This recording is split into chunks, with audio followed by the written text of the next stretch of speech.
Hey guys, it's Wanda. Today I'm just going to take you on a little tour and show you a few things that's going on in Deepsouth. Last night we got over 3 inches of rain, which was awesome because we haven't had any in 2 months or better. A light sprinkle a couple of times, not even enough to wet the ground. But last night was awesome. God blessed. We have water again in our ponds. We were having some issues, but all is good till the heat comes back again and it dries up.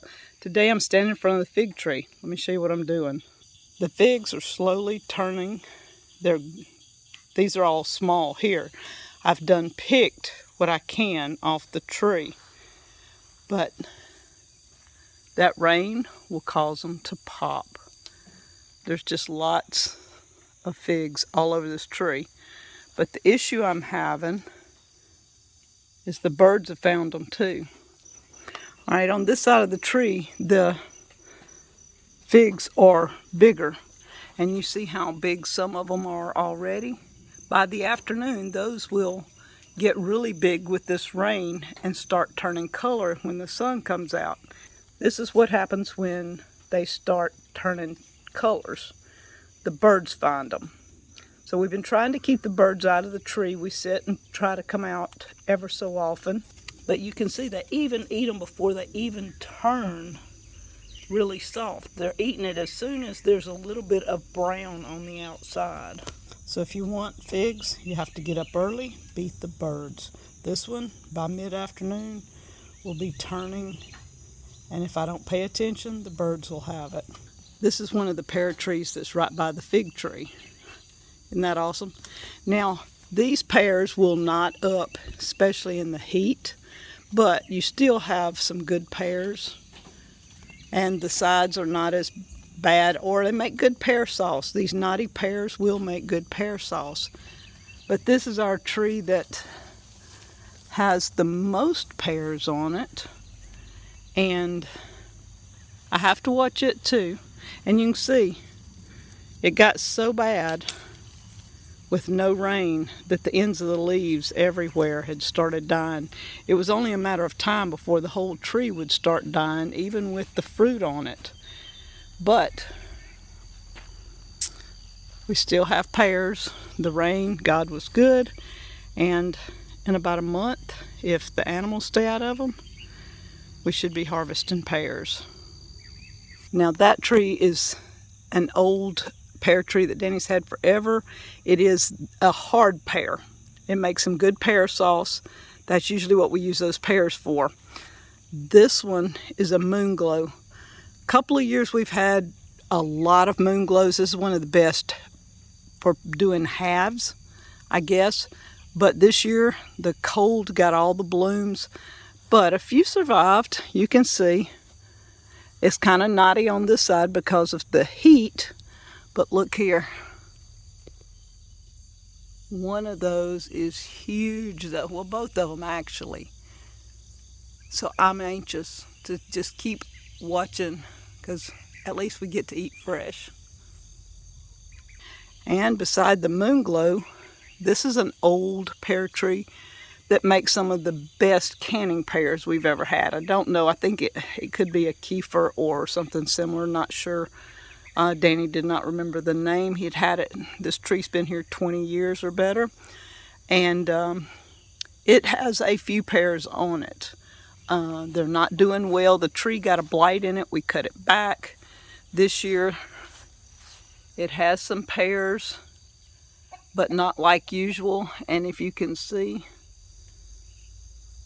it is trying to get a blight again. The heat, the pears are wanting to shrivel up. Overall, the tree is still green. The rain will help, but see the blight up high. It did get it in spots, so we will have to trim this tree again. But this was one of our best canning pears, and there's quite a few in there, off and on. There's more than you think. You think you don't see any pears till they start getting big, and then they hang like crazy and you can find them. All right, this is our muscadine vine. Danny just let it stay overgrown this year, and probably a good thing since We had all this drought for the last month. It's been really bad, no rain, but look, the leaves have protected them. So there are muscadines in there. If we just can keep the animals out, that's our biggest thing. They can get under here and climb and come up and eat. That's the only drawback to a lot of vines like this. But the muscadines are looking amazing too. And from the muscadines, if you can pan around here, we have a peach tree. We have two, oh, I forgot, loquats, kumquats. I don't remember, one of those that somebody gave us. They're actually growing. These are scuppernongs all the way down. Behind them are the mayhaws. We picked mayhaws early, like April, really early. But these are scuppernongs. Let's see if there's any under all of that. Look what I found. They're under there. When they start turning next month, it's just keeping the animals out because, again, the birds love these things. The rats love them. Coons and possums love them.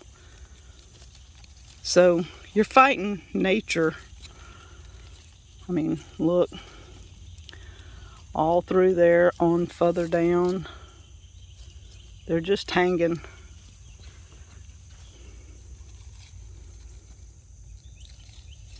The leaves have protected them this year, and that's a good thing. These are the white scuppernongs. And if you don't know what that is, look up scuppernongs. Make some of the best wedding drink you've ever had. People just juice these and use it for the drink at a wedding. Has the sweetest taste ever. Danny and I take and juice them and put it in the freezer in juice bottles so that we have scuppernong juice throughout the year. Here at Deepsouth, Danny has 2 pecan trees that have put on maybe 6 to 12 pecans a year. But this year, I found them somewhere, look. And if they're right here, chances are there's pecans in other spots all over that tree that I can't see. And thank you, Lord, for the rain, because the pond cooled off. The fish have oxygen. This is a white mulberry. It's just kicking it off. We planted it last year. Not had any white mulberries yet, but you can see it's growing. This is the other pecan tree. Straight away, pecans.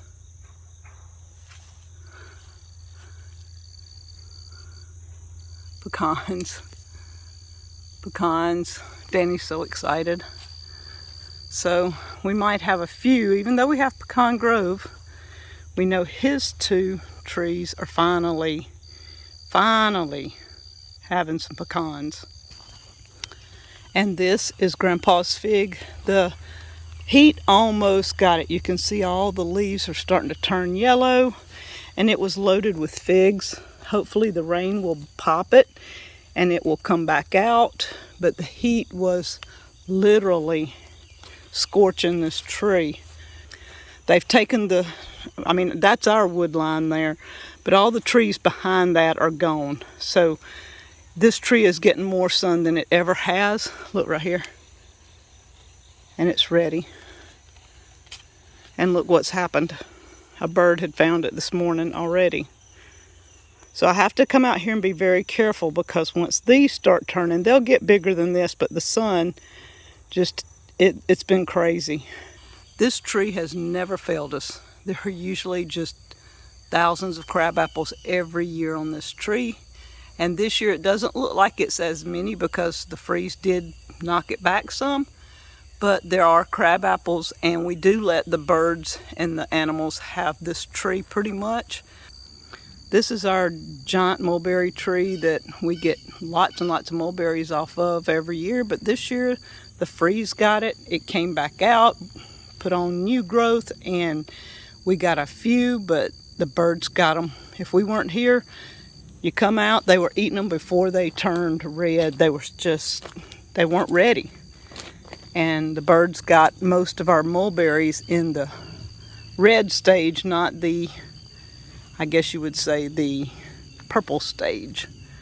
But this tree does amazing, and it shades the edge of the water. The fish love it. When mulberries fall in the water, they love it.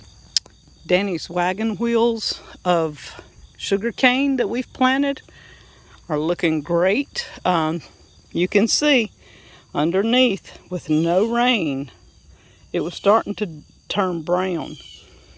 Even though they were drawing water from the pond, we put them here on purpose because of the location. This location's low and usually stays damp and wet. But the cane, I think, will pull out now because it got water. Our banana tree hung in there, even though no water, it hung in there. And y'all, this cane, let me show you when I get around here just how tall the cane is. Look at this. This is how tall this cane is already. Isn't that amazing? It's really tall. And in between these two greenhouses, or the high tunnels, should I say, we planted a little fig tree. It was already here before we put the two high tunnels.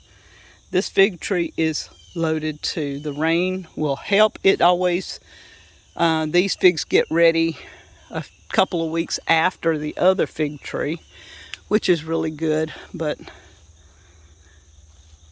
they're looking good. The rain just is going to perk them, and we're going to have plenty of figs, I think. This is a willow tree that Danny planted here. I think a year and a half, 2 years ago, he put this willow tree here. This is not a weeping willow. This is just a regular willow. This is a native persimmon. We have these everywhere on both properties, and they always pull through, no matter drought, whatever. The native persimmons. But look, they are everywhere in here. And this tree is one of hundreds on both properties with persimmons on it. The blueberries pretty much are done for the year. The apple tree took a hit with the blight, but look at here, one apple, and something started pecking in it. I'm going to take this one in because it will never do anything. But this is what happens, the birds. So we had one apple on this tree this year.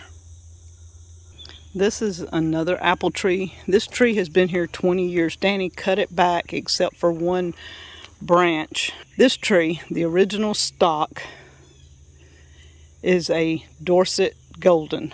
Never did produce anything here. Danny cut off everything but one branch. He put Iron Shamir and Anna apples on it. This is the first year it's bloomed and made apples. You can see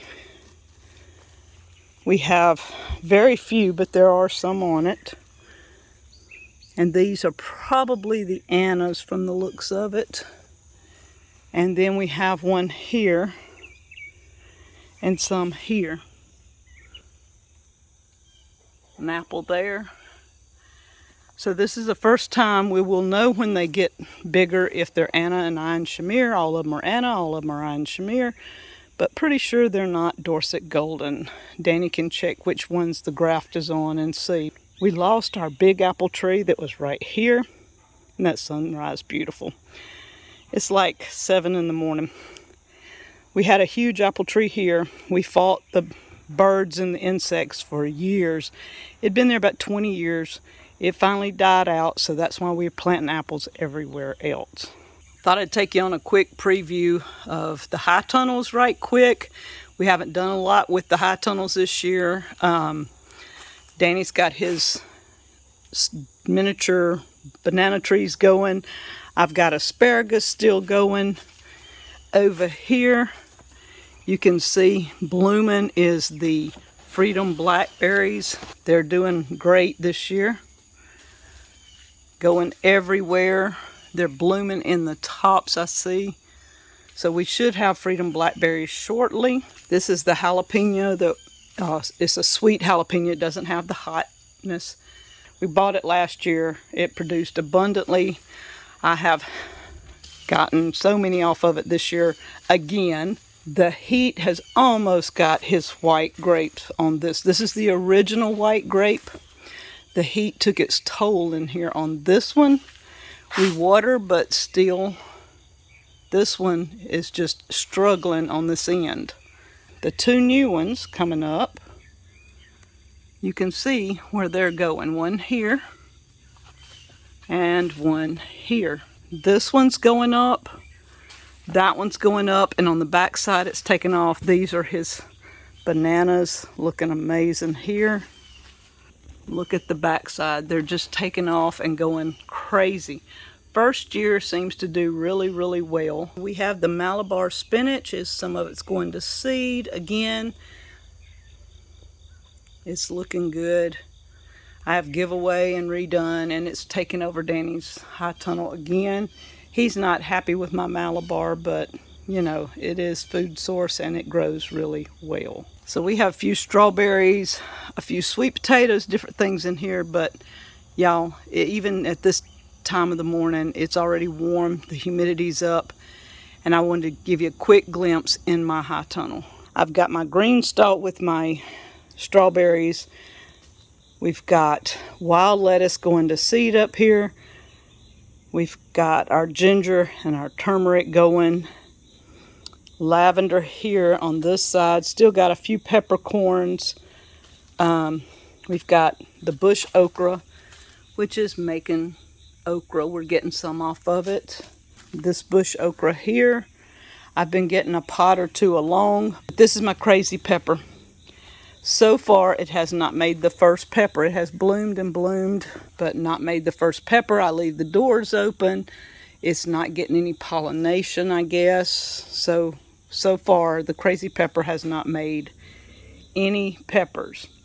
In this area here, I put the moss rose and the little periwinkles and let them take over for now until I decide what I want to plant. The petunias have taken over here, and I've just let them, and the little, I don't know, periwinkles, or I don't know what these things are. I did put onions. These are the multiplying onions. They're starting to come back out. I didn't want to lose all of them, so I put some in here. The aloe is just doing amazing, both of them in this corner. The one thing you can grow, if all else fails, is mint. It is doing amazing. It smells good in here. The lantana is beautiful. The peppercorns are still going. One reason I'm hurrying you guys along is it's hot out here even at 7 o'clock in the morning. And this is one of the cooler mornings after the rain. It dropped down in the 70s last night. The only problem right now is the humidity. Over here, my roses have bloomed. They're doing good. Sweet potatoes, cocozelles that he's growing, that zucchini he's growing for seed, and the Star of David okra. All of it was doing horribly until the rain, so we will see how it pulls out after the rain. Most of the trees on this hillside are a type of nut tree. Hickories, different types. That the giant one is a hickory tree, one of the only hickory trees around. He planted different oak trees, different things. I've got a weeping willow over here that's doing absolutely nothing. It even sitting beside the water has not grown in 2 years. We've got catawba trees over here that have actually picked up and grew a little bit. And then we've got the banana trees in that corner. Even at this time of the morning, it's been hot, very hot and humid, and with the trees going behind our tree line, it's going to get even hotter. Most days it's gotten up to in the 90s. The heat index has been 105 plus for over 40 days. Some days, multiple days, it was 115 to 119. Many days during that 40 days. And one day we got it at 123 and a couple of days at 121. So that's the feels like temperatures. You want to know why I'm out early? That's it. I'm headed in. Already the humidity is so great. And I just wanted to show y'all a little of what Deep South is looking like. We haven't done a tour in a while. And guys, it's growing. God has blessed us with rain. And the sugar cane this fall, we should be making some syrup. Stay tuned. We'll talk to you guys later from Deep South Homestead.